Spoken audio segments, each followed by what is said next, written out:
நாங்கள் ஆட்சிக்கு வந்தால் மாசம் மாசம் மின் கணக்கு எடுப்போம், மின்சார கணக்கு மாசம் மாசம் எடுப்போம். எடுத்தாங்களா?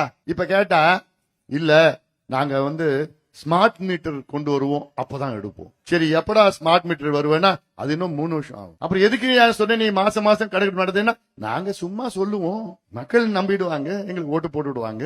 தமிழ்நாடு மக்கள் ஏமாளிக, எப்பவுமே ஏமாத்துவோம் நாங்க. எங்க ஏமாத்துறது எங்க தொழில். யார் சொல்லு? திமுக காரன் சொல்லு. இந்த ஸ்மார்ட் மீட்டர்ல ஒரு டெண்டர் விட்டாங்க கொஞ்ச நாளுக்கு முன்பு. அந்த டெண்டர் விட்டு அந்த டெண்டரை இப்ப கேன்சல் பண்ணிட்டான். ஏன் கேன்சல் பண்ணிட்டாங்க தெரியுமா? ஒரு தியாகி ஒருத்தர் இருக்கார் தமிழ்நாட்டுல.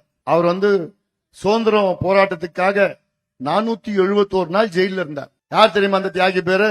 தியாகி செந்தில் பாலாஜி. இந்த டெண்டர் விட்ட போற அவர் ஜெயில இருந்ததுனால அந்த டெண்டர்ல சரியா இவங்க பேரம் பேசல போல. இப்ப வெளியில வந்துட்டாரு. இப்ப சரியா பேரம் பேசி இப்ப மறுபடியும் ரீடெண்டர் வர்றாங்க. இதுல டெண்டர்ல என்ன தெரியுமா? ஒரு ஸ்மார்ட் மீட்டர் உடைய விலை 4000 ரூபாய் தான்.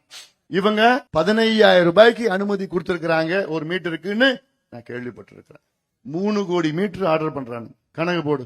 ஐயோ, எத்தனை சைபர் வரும்னு தெரியாது. இதுதான் திமுகவுடைய ஊழல். இன்னும் 4 மாசம் தான், அதெல்லாம் கேன்சல் பண்ணிட்டு போயிடலாம்.